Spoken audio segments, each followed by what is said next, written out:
ನೀನು ಅಂತರ್ಜಾತಿ ವಿವಾದ ನಮ್ಮ ನೀನುವೆ ವೆರಿ ಗುಡ್. ಅಂತರ್ಜಾತಿ ವಿವಾದಗಳು ನಾವು ಹೆಚ್ಚು ಹೆಚ್ಚು ಆಗ್ಲಿಕ್ಕೆ ಪ್ರೋತ್ಸಾಹ ಮಾಡಬೇಕು. ನಾನು ಅಂತರ್ಜಾತಿ ವಿವಾಹ ಮಾಡ್ಕೋಬೇಕು ಅಂತ ಇದ್ದೆ, ಆಗ್ಲಿಲ್ಲ, ಮಾಡ್ಕೋಬೇಕು. ಹುಡುಗಿನೇ ಒಪ್ಲಿಲ್ಲ ಆಗ ನನಗೆ.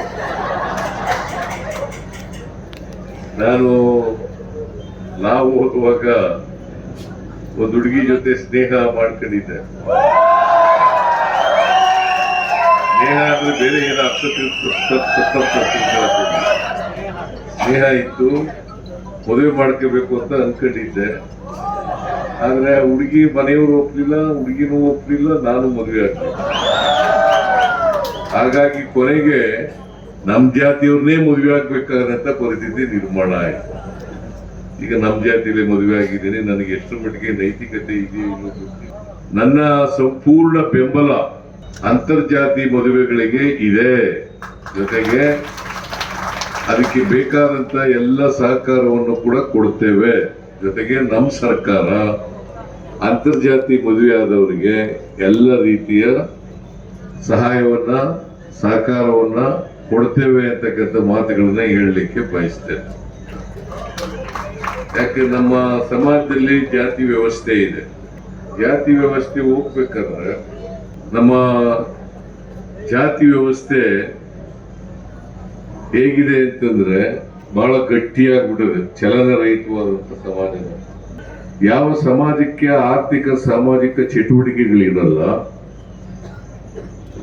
ಅರ್ಥ ಸಮಾಜದಲ್ಲಿ ಚಲನೆ ಕಡಿಮೆ ಇರ್ತದೆ, ಚಲನೆ ಇರೋದಿಲ್ಲ.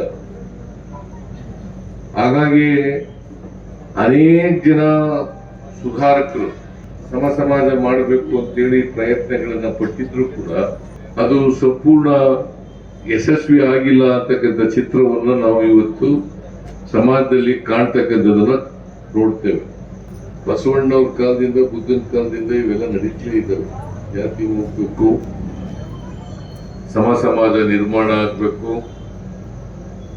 ಅಂತೇಳಿ ಈ ಬದಲಾವಣೆಯನ್ನ ಬಯಸ್ತಕ್ಕಂಥವ್ರು, ಬದಲಾವಣೆಗೆ ಪ್ರಯತ್ನ ಪಟ್ಟಿರ್ತಕ್ಕಂಥವ್ರು ಈ ಸಮಾಜದಲ್ಲಿ ಅನೇಕ ಜನ ಪ್ರಯತ್ನಗಳನ್ನ ಮಾಡಿದ್ದಾರೆ. ಅದಕ್ಕೆ ಜಾತಿ ಹೋಗ್ಬೇಕಾದ್ರೆ ಎರಡು, ಒಂದು ಅಂತರ್ಜಾತಿ ಮದುವೆಗಳಾಗಬೇಕು, ಎರಡನೇದು ಆರ್ಥಿಕ ಸಾಮಾಜಿಕ ಸಬಲತೆ ಬರಬೇಕು. ಆರ್ಥಿಕ ಸಾಮಾಜಿಕ ಸಬಲತೆ ಎಲ್ಲ ಜಾತಿಗಳಿಗೂ ಕೂಡ ಬರದೆ ಹೋದ್ರೆ ಆ ಸಮಾಜದಲ್ಲಿ ಬದಲಾವಣೆಯನ್ನ ಕಾಣೋದು ಬಹಳ ಕಷ್ಟ ಆಗ್ತದೆ. ಅದಕ್ಕೆ